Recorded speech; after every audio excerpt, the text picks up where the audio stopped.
प्रसादराव, काय सांगू मी त्या चोराचं वर्णन. लिहून घ्या. गावताला जसे भाले फुटावे तसे नुकतेच डोक्यावर उगलेले बारीक बारीक.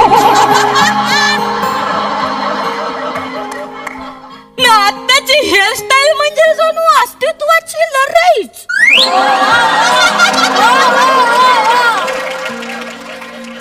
ना त्या बारीक बारीक चायनीज सारखे दिसणारे डोले, ना त्याच्यावर काचेचा चष्मा तू असं ठेवतो जणू तळलेल्या मावऱ्यावर कांदा न लिंबू. ना त्या दोन गालांमध्ये छोट्या छोट्या कोलंबी ठेवाव्या तसे दोन फुगीर गाल.